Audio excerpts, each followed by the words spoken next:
నమస్తే. తెలంగాణ రాష్ట్రంలో రాజకీయం అంతా కూడా కాళేశ్వరం మేడిగడ్డ సంబంధించినటువంటి చుట్టే తిరుగుతున్నట్టు కనబడుతూ ఉంది. మొన్న జరిగినటువంటి అసెంబ్లీ సమావేశాలలో మధ్యలో ఒక రోజును సమయం తీసుకొని మరి ముఖ్యమంత్రి, మంత్రులు, ఎమ్మెల్యేలు మీడియాను తీసుకొని మేడిగడ్డకైతే వెళ్ళినటువంటి పరిస్థితి. ఇక ఆ రోజు బీఆర్ఎస్ పార్టీ వాళ్ళను ఆహ్వానించినప్పటికీ వారైతే వెళ్ళలేదు. ఇక మార్చి 1వ తారీఖు నుంచి కాళేశ్వరం ప్రాజెక్టుకు సంబంధించినటువంటి అన్ని బ్యారేజీలను మేము ఖచ్చితంగా మీడియాను తీసుకొని మరి వెళ్తాము, అక్కడ ఉన్నటువంటి పరిస్థితులను వివరిస్తామని బీఆర్ఎస్ పార్టీకి సంబంధించినటువంటి వర్కింగ్ ప్రెసిడెంట్ కేటీ రామారావు కొద్దిసేపటి క్రితమే ప్రకటించినటువంటి పరిస్థితి. ఇక ఇదే విషయం పైన మనతో మాట్లాడడానికి ఎమ్మెల్సీ జీవన్ రెడ్డి ఉన్నారు. సార్ నమస్తే. రెడీ అవుతున్నారా? మార్చి 1వ తారీఖు రోజు కేటీ రామారావు మిమ్మల్ని ఆహ్వానించిండు, మేడిగడ్డ దగ్గరికి తీసుకెళ్తాడంట. ఎందుకు? ఆయన నిర్వాహకం చూస్తానిక. ఆయన నిర్వాహకం ఏ మేరకు ఉందో మేము ఆల్రెడీ చూసి వచ్చినాం. ఇప్పటికైనా ఏదైతుందో అంటే ఈ కాళేశ్వరం ఎస్పెషల్లీ మేడిగడ్డ అన్నారం బ్యారేజ్ పలుగులు రావటానికి, బ్యారేజ్ ఏదైతుందో ఇవాళ వైఫల్యం చెందటానికి దాన్ని పరిశీలించాలనే ఒక భావన కలగటం సంతోషం. We welcome it. యాక్చువల్లీ ఆయన ఈ పని ఇప్పుడు కాదు, ఎన్నికల ముందు చేయవలసింది. ఎన్నికల కంటే ముందు చేస్తే ఇది ఎక్కడ ప్రచారంలో వస్తుందో, ఎక్కడ ప్రచారంలో వస్తే వాళ్ళు ఎన్నికలు దెబ్బతింటూ ఉన్నట్టు ఒక భావనతోని ఎన్నికల ముందు అప్పుడు బాధ్యత వీళ్ళది. అను కేసీఆర్ గారు ముఖ్యమంత్రిగా ఉండేది, వారు ఇరిగేషన్ శాఖ మంత్రిగా కూడా ఉండేది. కేటీఆర్ గారు ఏదైతుందో working president TRS party, Harish Rao గారు ఆర్థిక శాఖ మంత్రులు గతం లోపల భారీ నీటిపారుదల శాఖ నిర్వహించారు. అంటే మేడిగడ్డ అన్నారం బ్యారేజ్ నిర్మాణం ఒక విధంగా హరీష్ రావు గారు నీటిపారుదల శాఖ మంత్రి ఉన్నప్పుడు నిర్మాణం చేయబడ్డది. అసలు అది జరిగిన నష్టం ఏంటి, పలువులు రావడానికి కారణం ఏంటి, దాన్ని అన్వేషించి దాన్ని ఏ విధంగా రెక్టిఫై చేయబడాలి అని ఆలోచన చేయవలసిన బాధ్యత వాళ్ళపై ఉండే. వారు వాళ్ళ బాధ్యతను విస్మరించి అది ఎక్కడ ప్రజలు చర్చకు వస్తుందో అని చెప్పి దాన్ని కప్పిపెట్టే ప్రయత్నం చేసి ఇవాళ ఏదైతుందో మరి అధికారానికి వచ్చిన కాంగ్రెస్ పార్టీ వాస్తవాలను వెలుగులోకి వచ్చే విధంగా ఏ విధంగా మేడిగడ్డ కాళేశ్వరం ప్రాజెక్టే 1,20,000 కోట్ల రూపాయల వల్ల ఈ రాష్ట్రాన్ని అప్పుల ఊబులు నెట్టడం జరిగిందో ప్రజలు చర్చకు వస్తుంది. ఇప్పటికైనా మీరు చూసి ఆ జరిగిన పొరపాట్లు, ల్యాప్సెస్, దాన్ని ఏ విధంగా కవరప్ చేస్తే మీకేమైనా అవగాహన ఆలోచన ఉంటే ప్రభుత్వం సూచించారు, తప్పలేదు దాంట్లో. మీకేమైనా అవగాహన ఆలోచన ఉంటే సూచించారు, తప్పలేదు దాంట్లో చెప్పంటూ నేను. డ్యామ్ సేఫ్టీ అథారిటీకి ఏదైతుందో దాన్ని ఆల్రెడీ నివేదించిండ్రు. ఆల్రెడీ దానిపై ఏదైతుందో ఇప్పుడు విజిలెన్స్ ఎంక్వైరీ కమిటీ ఏదైతుందో విచారణ చేసి వాళ్ళు నివేదిక ఇచ్చిండ్రు. మొన్నటి శాసనసభ సమావేశంలో ఏదైతుందో దానిపై వైట్ పేపర్ సబ్మిట్ చేయడం, చర్చ కూడా జరిగింది. అన్నీ జరిగినాయి. ఇవాళ మేడిగడ్డ అసలు దాన్ని మళ్ళీ పునర్నిర్మాణము ఏ విధంగా చేయాలన్నది కూడా ఇట్స్ బిగ్ టాస్క్ అని చెప్పి అంటూ నేను. ఇవాళ మొత్తం ఏదైతుందో ఇంత పెద్ద ప్రాజెక్ట్ అంటే 9 గట్టి దగ్గర కడితే అయిపోయే ప్రాజెక్ట్ ఏదైతుందో 100 మీటర్ల దిగువ పట్టుకొచ్చి ఈ రాష్ట్రాన్ని అప్పుల ఉబ్బులకు నెట్టి ఇంకా దాన్ని సమర్థించుకోవడానికి ప్రయత్నం చేయటం నిజంగా దురదృష్టకరం. సరే, ఏదైనా కానీ కేటీఆర్ గారు సందర్శిస్తానికి సంతోషం.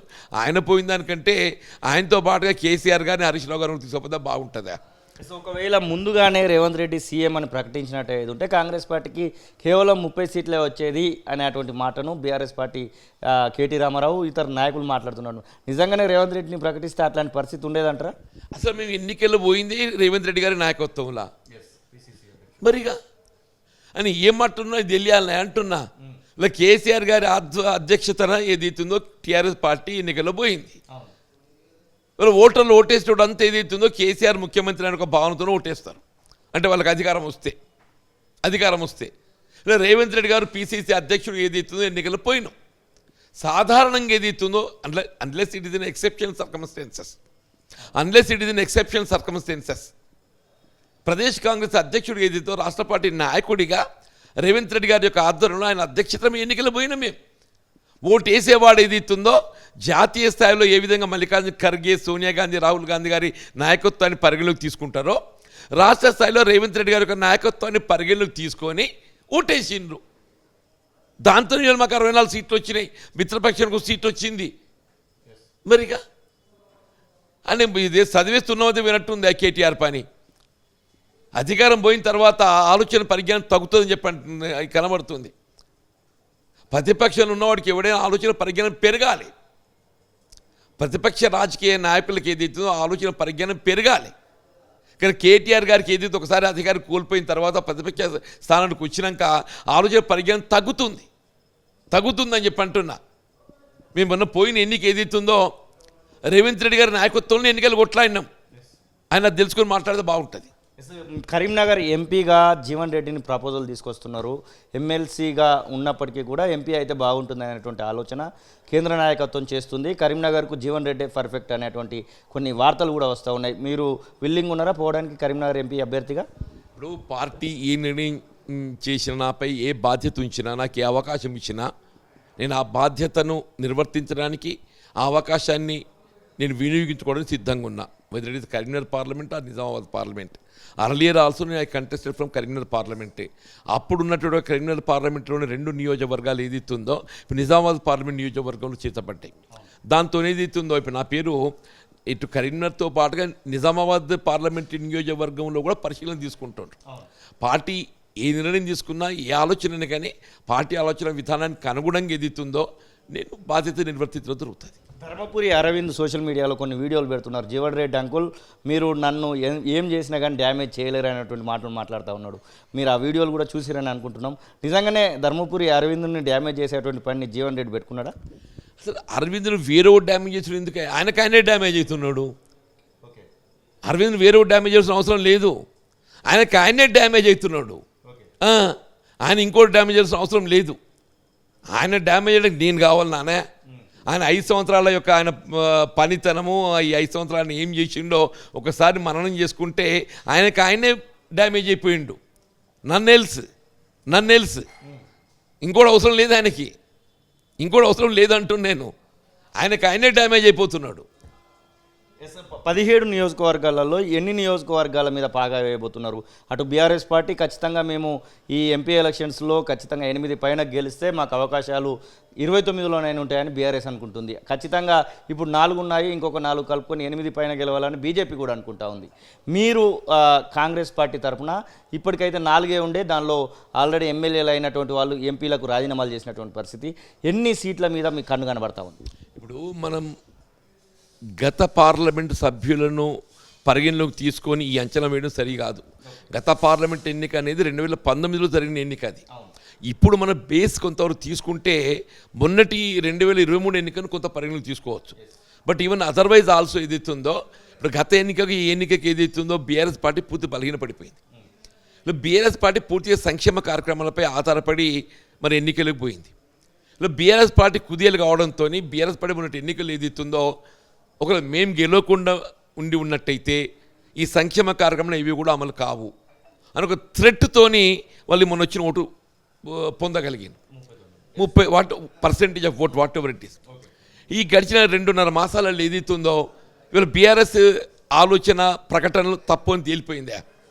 బీఆర్ఎస్ ప్రభుత్వం కాలంలో అమలు చేయబడ్డ సంక్షేమ కార్యక్రమాలే కాదు, అంతకు మించి వీళ్ళ కాంగ్రెస్ పార్టీ మేము ఎన్నికల ప్రణాళికలో పేర్కొన్న విధంగా వీళ్ళ మహిళలకు, ఆడబిడ్డలకు టీఎస్ తెలంగాణ స్టేట్ ఆర్టీసీలో ఉచిత ప్రయాణ సౌకర్యమే కానీ, ఇవాళ ప్రారంభం చేయబోయేటువంటి ఒక 500 రూపాయలకి సిలిండర్ కుకింగ్ గ్యాస్ సౌకర్యమే కానీ, 200 యూనిట్ల వరకు ఏదైతే గృహ అవసరాలకు ఉచిత విద్యుత్ సరఫరా కానీ, ఇవాళ గృహ నిర్మాణానికి సంబంధించినటువంటి ఒక అమలు కార్యక్రమం కానీ, ఇవన్నీ ఏదైతుందో వీళ్ళ రుణమాఫీకి సంబంధించిన ఒక కార్యక్రమం కూడా ఏదైతే అమలు తలబెట్టడమే కానీ, ఇలా రైతు భరోసే కానీ, ఇవన్నీ మేము అమలు తలబెట్టడంతో ఏదైతుందో అసలు బీఆర్ఎస్ శూన్యానికి పోయింది.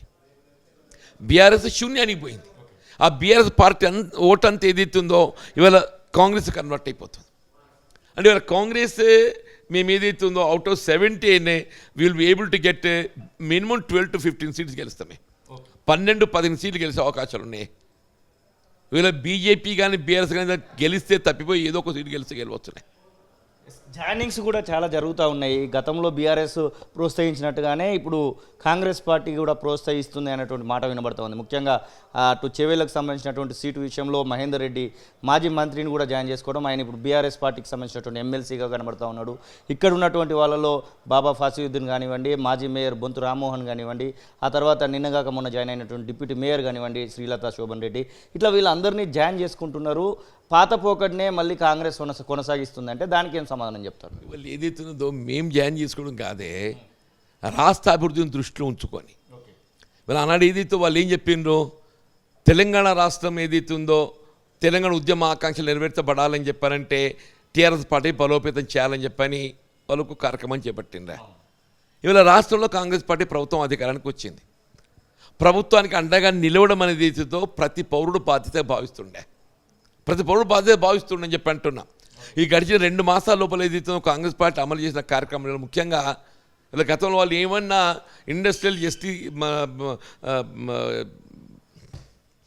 IT sector, industrial and IT సెక్టర్ని ప్రొజెక్ట్ చేసిండే. ఇలా శ్రీధర్బాబు గారి యొక్క ఆధ్వర్యం లోపల ఏదైతుందో ఇండస్ట్రియల్ సెక్టరే కానీ ఐటీ సెక్టరే కానీ మేము ఇలా కేటీఆర్ను ఓవర్కమ్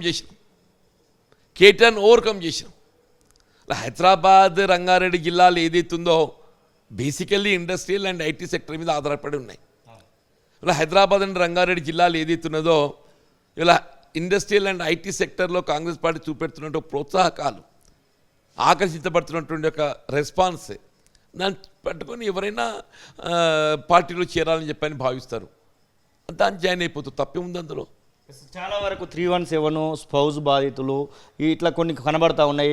మీకు కూడా చాలామంది కలిసి వాళ్ళ యొక్క సమస్యను విన్నవించుకున్నటువంటి సందర్భాలు ఉన్నాయి. మీరు గత ప్రభుత్వంలో ఉన్నప్పుడు కూడా మీరు ఎమ్మెల్సీగా మాట్లాడినటువంటి సందర్భాలు కూడా ఉన్నాయి. వాటికి ఇప్పుడు ఖచ్చితంగా ఫుల్ స్టాప్ పడడానికి అవకాశం ఉందా? వారి యొక్క సమస్యకు పరిష్కారం దొరకడానికి అవకాశం కనబడతా ఉందా ఈ ప్రభుత్వంలో? 100% అంటే వాస్తవంగా ఏ స్థానికత ప్రాతిపదికన ఏదైతే ఉద్యోగ నియామకాలే కానీ బదిలీలే కానీ చేపట్టబడడం జరుగుతుందని చెప్పిన భావించడం జరిగిందో, అసలు బేసిక్గా 317 కాన్సెప్ట్ ఏదైతుందో నేటివిటీకి భిన్నంగా ఉన్నది. ఆనాడు రాష్ట్రం ఏర్పడినాడు 10 ఉమ్మడి జిల్లాలు ఉండేనే. ఆ 10 ఉమ్మడి జిల్లాల ప్రాతిపదికని వల్ల మీరు జోనల్ సిస్టమ్ మీరు రూపొందింపజేయాలి. కరీంనగర్ జిల్లా 4 జోన్లు చేసిందా. ఇలా ఆప్షన్ సీనియర్స్ ఏదైతే కోరుకుంటే జూనియర్స్ అందరూ మారుమూల జిల్లాలు పెద్దపల్లి, జగిత్యాల లాంటి జిల్లాలకు వస్తున్నారు. ఎక్కడ సీనియర్స్ ఎక్కువ కోరుకుంటే ఆ జిల్లాలో ఏదైతుందో మీకు రిటైర్మెంట్స్ తొందరగా ఏర్పడితే ఉద్యోగ ఖాళీలు ఎక్కువ వస్తాయి. అంటే ఎంప్లాయ్మెంట్ స్కోప్ ఏదైతుందో అక్కడ పెరిగిపోతుంది. జూనియర్స్ ఎక్కడైతే చేరుకుంటారో ఆడ రిటైర్మెంట్స్ తగ్గుతాయి. అట్లాగే ఈ భార్యాభర్తలు కలిసి పనిచేసే అవకాశాలు కూడా కోల్పోతున్నారు. ఇవన్నీ సమీక్షించి బేసికల్ 317 అంటే ఈ జోనల్ సిస్టమ్ అనేది ఏదైతుందో వీళ్ళ ఈ మార్పులకు అనుగుణంగా ఉమ్మడి 10 జిల్లాల బేస్గా చేస్తే బాగుంటుందనే ఒక ఆలోచనని సూచన చేశాను నేను. ముఖ్యమంత్రి గారు అయితే దాన్ని సమీక్షించి నిర్ణయం తీసుకోవడానికి కొరకు దామోదర్ రాజనరసింహ గారి ఆధ్వర్యంలో కమిటీ వేసిండ్రు. వారు 1-2 months లోపల ఏదైతుందో ఇవాళ దాని స్టేక్ హోల్డర్స్ మేము ఏకపక్షాన నిర్ణయం తీసుకోవడం కాదు. ఇక్కడ గతంలో కేసీఆర్ గారు ఏం చేసిందంటే అన్నిటికీ ఆయననే సూత్రధారి. స్టేక్ హోల్డర్స్ ఎవరిని కూడా చర్చించకుండా, ఉద్యోగస్తులని కానీ ఉపాధ్యాయ సంఘాలతో చర్చించకుండా ఆయనకాయనే ఏ విధంగా ఇరిగేషన్ ప్రాజెక్ట్స్ రీడిజైన్ చేసిండో ఆ విధంగా ఏదైతే జోనల్ సిస్టాన్ని కూడా ఆయన రూపొందించిండా. మరి మేము అట్లా కాదు, స్టేక్ హోల్డర్స్తో చర్చించి ఉద్యోగ సంఘాలు, ఉపాధ్యాయ సంఘాలు, నిరుద్యోగ యువత, విద్యార్థి సంఘాలతో చర్చించి దాన్ని ఏ విధంగా రూపొందిస్తే బాగుంటుంది అనేట ఒక ఆలోచనతో ఇలా 46 జీవో కూడా ఉంది. ఇవాళ అట్లాగే ఏదైతుందో సిపిఎస్ టు ఓపీఎస్ కన్వర్షన్ ఉన్నది, కాంట్రిబ్యూటరీ పెన్షన్ స్కీమ్లు, ఓల్డ్ పెన్షన్ స్కీమ్ కన్వర్షన్, ఇవన్నీ కూడా ఏదైతుందో ఈయన ఒక 2-3 మాసాల పని నేను తీసుకొని ఇవన్నీ సరి చేయడం జరుగుతుందని చెప్పంటాను. కేవలం సీఎం నియోజకవర్గానికే కోట్ల రూపాయలు తీసుకెళ్తున్నాడు సీఎం అనేటువంటి మాట మాట్లాడుతూ ఉన్నారు. నిజంగానే సీఎం అట్లా తీసుకుపోవడాన్ని మీరు సమర్థిస్తారా, లేదంటే మేము ఈ నియోజకవర్గాలకు కూడా ఖచ్చితంగా ఎంతో కొంత తీసుకెళ్లేటువంటి ప్రయత్నం చేయబోతున్నారా? ఇప్పుడు అన్ని నియోజకవర్గాలకు అక్కడి స్థానిక పరిస్థితులకు అనుగుణంగా ప్రాధాన్యత కల్పించేయడం జరుగుతుందని చెప్పంటున్నాను. అది కొడంగల్ అని చెప్పాను కాదు, జగిత్యాలని చెప్పాను కాదు, ఏ నియోజకవర్గానికి స్థానిక అవసరాలను దృష్టిలో ఉంచుకొని అక్కడ అవసరాలకు అనుగుణంగా ఏదైతుందో ఆ పథకాల రూపకల్పనకు, ఆ కార్యక్రమాల అమలుకి ఏదైతుందో నిధులు కేటాయింపు చేయడం జరుగుతుందని చెప్పి అంటున్నాను. వీళ్ళ కొడంగలే కాదు, మొత్తం యావత్ తెలంగాణ రాష్ట్రాన్ని ఒక సమగ్రత దృష్టితో ఏదైతుందో, ఒక సమగ్రత కోణంగా ఏదైతుందో అభివృద్ధి పద్ధతి తీసుకోవడం జరుగుతుందని చెప్పి అంటున్నాను. ఇది ఎమ్మెల్సీ జీవన్ రెడ్డి చెప్తున్నటువంటి మాటలు. ఖచ్చితంగా కేటీ రామారావు ఇప్పటికైనా కానీ కళ్ళు తెరిచారని, కాళేశ్వరం ప్రాజెక్టు సందర్శనకు పోవడం ఖచ్చితంగా ఆహ్వానించదగ్గదే. కానీ అక్కడ ఉన్నటువంటి పరిస్థితులను చూసి ఇకనైనా వాళ్ళు మార్పు తెచ్చుకుంటారనేటువంటి ఆశాభావాన్ని అయితే వ్యక్తం చేస్తున్నారు. అలాగే ధర్మపురి అరవింద్ తనకు తానుగానే చిన్నతనంగా వెళ్ళిపోతున్నాడు, ఇంకా ఆయనను మరొకరు చిన్నతనం చేయాల్సినటువంటి అవసరం లేదన్నటువంటి విషయాన్ని కూడా వారు చెప్తున్నటువంటి పరిస్థితి. కెమెరా పర్సన్ సతీష్తో శ్రీనివాస్, తొలి వెలుగు, హైదరాబాద్.